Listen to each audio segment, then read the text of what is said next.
Bismillahirrahmanirrahim. Assalamualaikum warahmatullahi wabarakatuh. Waalaikumsalam warahmatullahi. Kami akan mempresentasikan tentang sejarah ilmu tulisan Arab kuno. Yang pertama ada latar belakang sejarah karakter bahasa Arab. Asal-usul karakter bahasa Arab masih diperdebatkan dan teori-teori orientalis tentang hal ini seringkali tidak terbukti.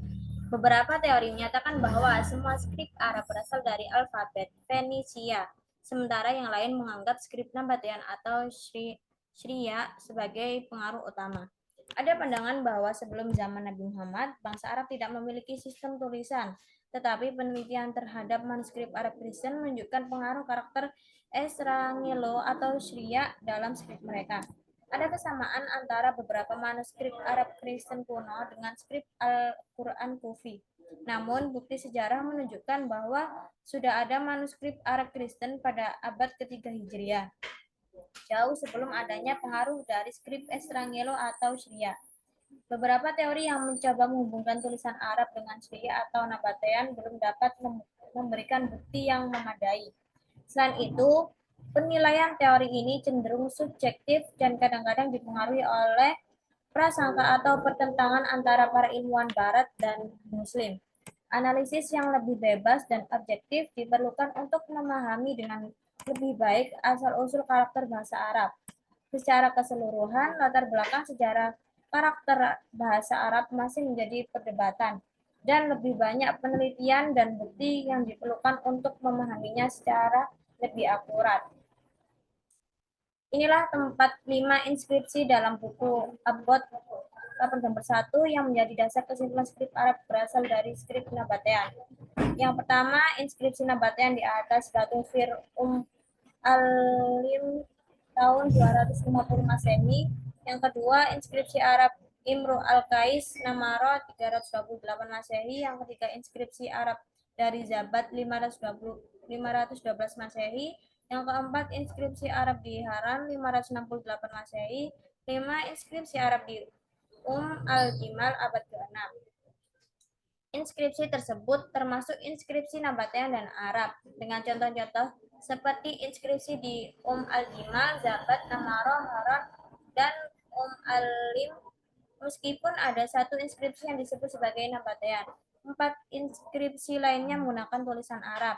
Hal ini memunculkan pertanyaan tentang bagaimana inskripsi Arab bisa tersebar dari utara Suriah hingga ke Arab Saudi, melewati wilayah Nabatean.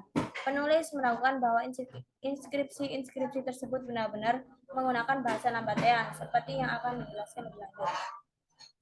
Yang kedua ada studi dokumentasi dan inskripsi Arab kuno. Yang pertama, garis yang samar antara bahasa Nabatean dan inskripsi Arab.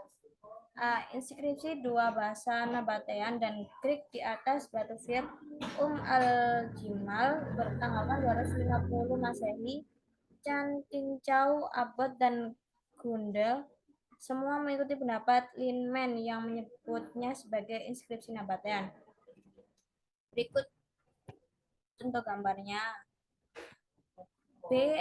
Aturakus yang telah mengalami reinterpretasi baru-baru ini. Inskripsi Arab tertua kira-kira tahun 267 Masehi. Berikut gambarnya.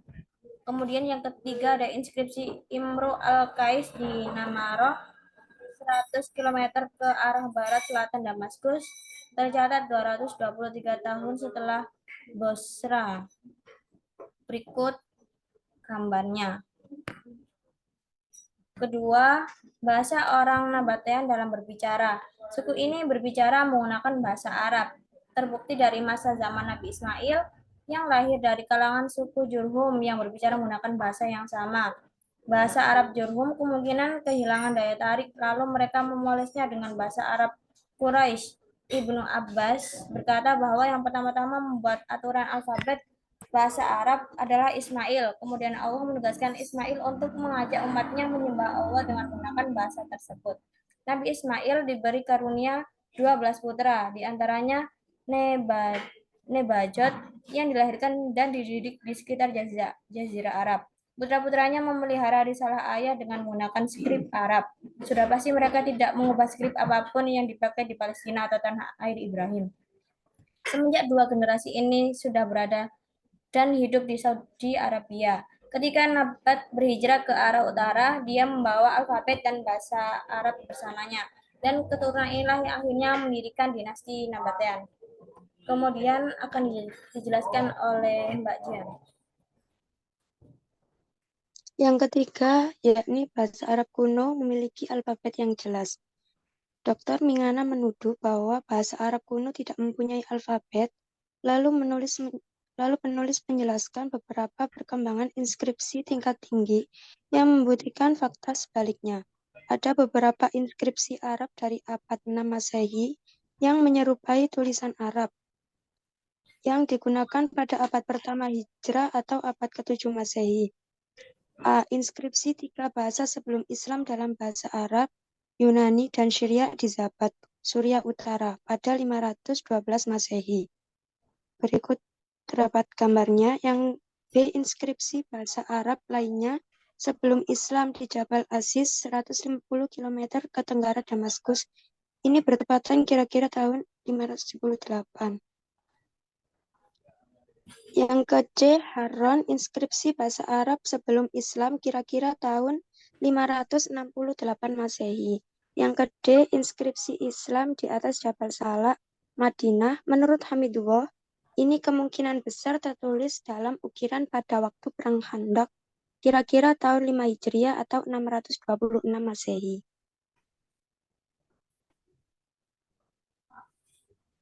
Yang E. Surat Nabi Muhammad untuk Al-Mundhir bin Sawa, Gubernur Al-Aqsa, kira-kira tahun 8 sampai 9 Hijriah. F. Surat Nabi Muhammad untuk Hiraq. Ini cukup untuk membantah pernyataan Ref Mingana tentang alfabet bahasa Arab kuno. Yang keempat akan dilanjutkan oleh Mas Hanif. Yang keempat yaitu kemunculan beberapa skrip dan masalah penanggalan mushaf kufi. Wilayah teritorial negara Islam menerima hubungan komunikasi dari pemerintahan pusat Madinah dengan perantara bahasa Arab. Perubahan yang cepat pada skrip bahasa Arab seperti kita jumpai karakter garis tajam dan bulat tersambung seperti tidak lurus berkembang bersamaan dengan perkembangan skrip Hejazi pada tingkat awalnya. Masalah skrip Arab ini sangat luas dan di luar pembahasan ini, tetapi sebagaimana sebagian orientalis telah membuat orang bingung tentang Al-Quran yang ditulis dalam skrip kufi, maka buku ini akan memberikan contoh tertentu tentang skrip ini.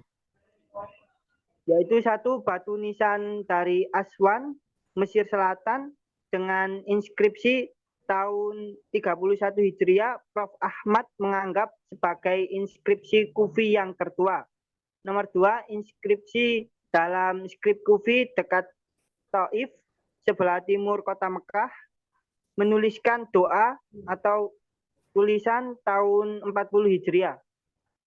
Dam atau bendungan Mudwiyah dekat Taif dengan inskripsi kufi yang tidak dihiasi 35 tahun 58 Hijriah. Yang keempat, ayat Al-Quran dalam skrip kufi tahun 80 Hijriah ditemukan di dekat Mekah.